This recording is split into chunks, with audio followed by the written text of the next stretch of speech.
Pingwa. Hey there folks, this is Ian. I'm an artist at Pingwa, and today I'm going to be giving you a few tips on working in GraphicsGale. To start out, we're going to be talking about layers in GraphicsGale.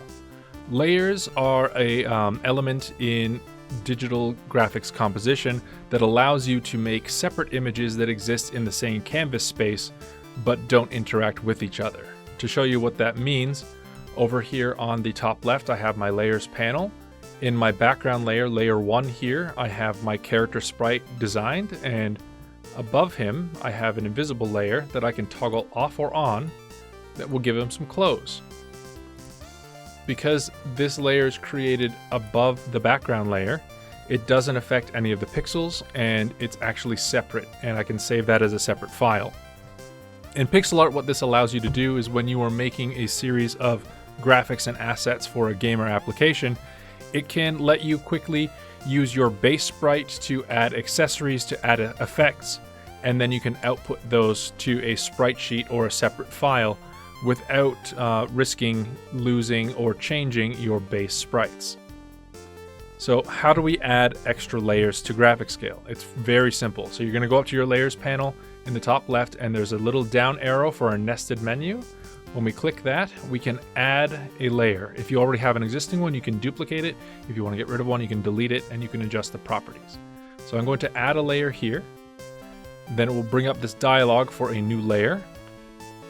I have some options here. So transparency, unless you set a transparent color, the new layer is going to be totally covering your previous layer. And if you want something that interacts with the layer below it, it's going to be difficult to see. So we're going to make sure that's checked. We're going to set our background color, which we can always change later. And if you want to have a degree of opacity, you can actually set that here. So it does support some alpha transparency here. So just click OK. And now you can see in the layers panel, we have a new layer, layer 9, and the background is completely filled with black, which we've set to transparent so we can't see it in the page. So say we want our character to wear a nice baseball cap. I'm just going to use the existing palette colors we have here. I'm going to take my pen tool, choose my midtone, and then I can actually pixel right on top of it. And you can see in the preview window, it's showing the final output because the background color is going to be transparent.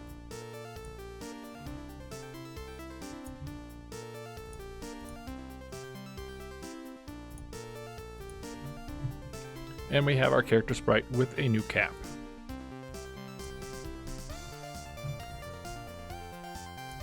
I can toggle this off or on by using this first layer visibility button. It looks like a happy face or a sleeping face.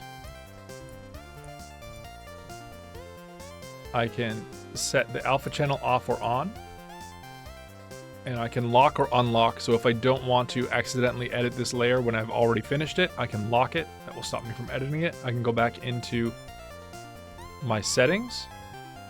I can change my properties here. So let's give it some degree of opacity. So say we want some kind of translucent fabric, we can reduce that. Because we have an index palette, if I reduce the opacity, it's actually just going to dither the image and insert some transparent pixels to try and give the appearance that it has opacity. However, if we go into all frames and we go to color depth and we change this to a 16-bit high color image, so we don't have an index palette, we go back into properties, and as we adjust the opacity, you can see the background is coming through and we have true alpha layer transparency.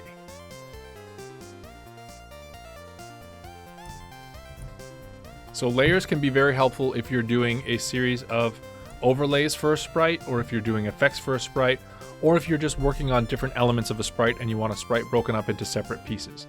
Layers will allow you to edit on top of your sprite without actually changing that base sprite. Next, let's talk about onion skinning and animation. Onion skinning is a technique used in creating animation that works kind of like having a sheet of tracing paper or onion skin, where the image is translucent and allows you to see the image that is below it and the image that is above it. There is a function that enables this in GraphicsGale just in your top toolbar. If you follow along to the little green man with a shadow, that is your onion skinning button. You can toggle it off or on by just clicking it, and as you notice right now, is not actually changing anything. Beside the button, there's a drop down, which will allow you to enable onion skinning for the previous frame, the next frame, or both frames. I'm going to turn on both for now. And to enable onion skinning, once you have it toggled, we have to make sure that transparency is enabled in our images. So we're going to go down to the bottom. We're going to click on the three dot properties button for our frames. We're going to click that. Right now we have no transparent color set. So that's disabling alpha transparency, which will stop the program from using onion skinning. We're going to apply changes with the drop down to all frames, not just the current frame. And we're going to check the transparency button and set our transparent color to the background color, which is our alpha pink right here. When we click OK, now in the preview window on the right, you can see the background color has been chopped out of the sprite. And on the sprite, you can actually see the onion skinning effect happening. So on frame 1, we can see the leg position and the arm position for frame 2. If we go to frame 2, we can see both the leg position for frame 3 and 1, and where it's going to be here, where the head has shifted. And as we scroll along through our different frames, you can get a sense of where the sprite was previously, and this can help a lot when you're working on animation to track that motion and make sure that the motion is as smooth as you want it to be. Again, you can set it to the previous frame, the next frame, or both. And once you're done finishing and tweaking your animation, all you have to do is just toggle that onion skin button off and you're back to your solid frames. Returning briefly to talking about layers, here we have the same running sprite animation that we did in the previous section, but now the character is running with a ray gun. The way I've added the ray gun, rather than changing the base sprites, because the character is able to pick up and drop this ray gun at points in the game, I have done it as a separate layer, and I can toggle that layer off or on. I'm going to pause the animation for now and just show you on the layers panel in the top left, I can hide that gun or show that gun, and I can hide the base layer and just show the gun. Doing animation in segments like this makes it a lot more robust when you're compiling graphics for your finished game or application, because you can keep those game elements separate. And when I'm outputting these final sprites to a sprite sheet, having the layers laid out like this can maintain the XY coordinates or the placement in the grid of these images and overlays and make sure that they sync up perfectly in the game. It saves a few extra steps and you don't have to go through and hard code all the information to explain where this gun is supposed to be at any given frame. Here I've toggled off visibility of the ray gun in all of my frames, and now if you check the preview window to view the animation, you can see the ray gun is missing. Now I've toggled off visibility of all of the base sprites in these frames. The base sprites still exist there, but they're just hidden from view. And in the preview window, you can see just the gun is moving through its motions. So this is a good way to test your animations on both layers, and it's also a very helpful approach for adding equipment, items, costuming, and different gear to your characters, different states that they might exist in the game. Once you've completed your assets that you want to take into an application or a game, there's a quick and easy way to export them from GraphicsGale in a format that's a little more usable for programmers to integrate into their code. If I were to take this sequence that I have here, 20 frames of animation, and save every single file, I'm going to end up with 20 separate files. There is a much better way called making a sprite sheet, which is where you have a combined image of all of these frames with equidistant spacing.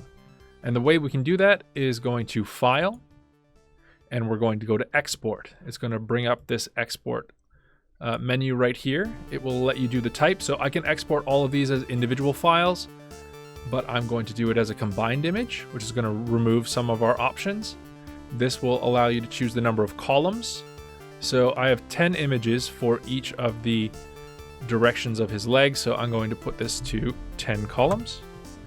And I'm not going to add any cell padding because I've already accommodated for padding in his frame.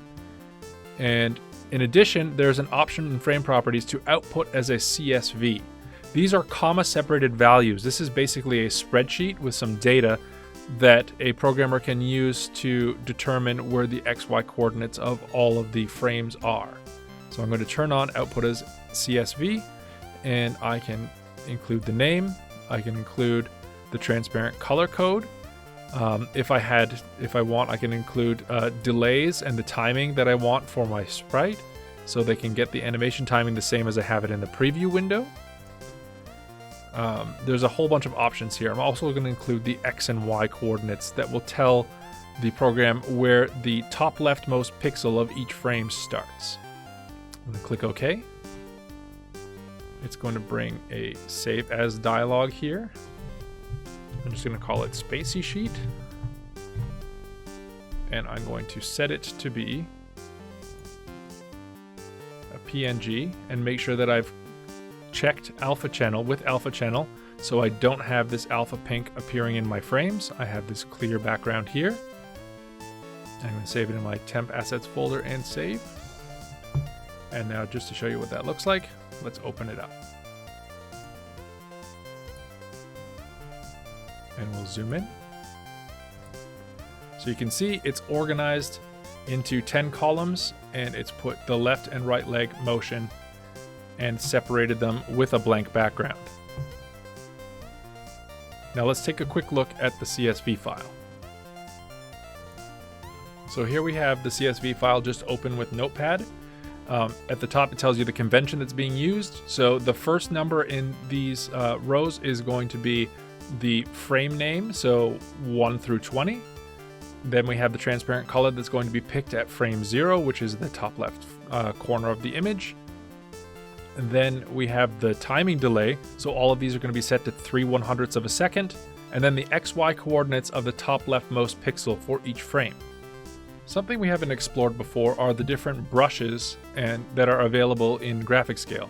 If you go over to your palette docker here on the right hand side, below the palette there are two little drop down menus. The top one here is for brush types. By default, it is set to the 1x1 pixel brush. Let's just choose a black pixel and see. So it's your standard brush for pixeling and drawing. But there are more options. Beneath that is a 3x3 rounded brush, which basically makes this shape.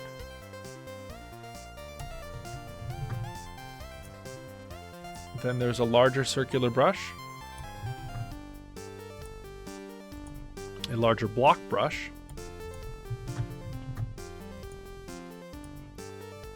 angular calligraphic brushes with two opposing angles, and a very large circular brush. These can be used in conjunction with the drop down below it, which are patterns. By default, this is set to solid, which is just going to fill in solid pixels. But there are some other ones. I'm going to keep it on the large brush just to quickly show you how these work. The next one's a dithering pattern, which can be really useful if you want to quickly lay down some dithering shading. And as I drag across, it's going to keep that pattern consistent.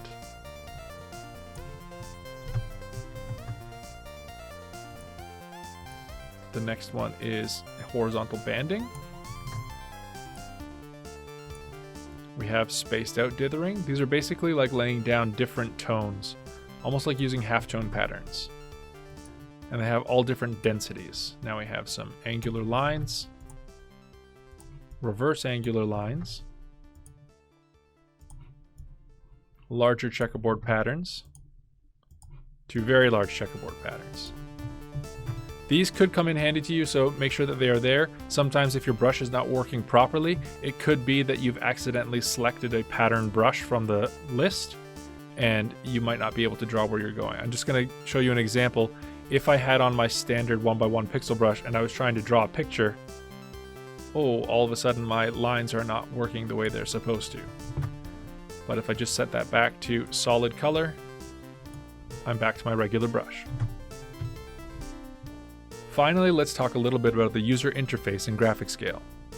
The user interface is fairly standard. We have our two toolbars up here. We have our basic creation toolbar, and below that we have our animation toolbar.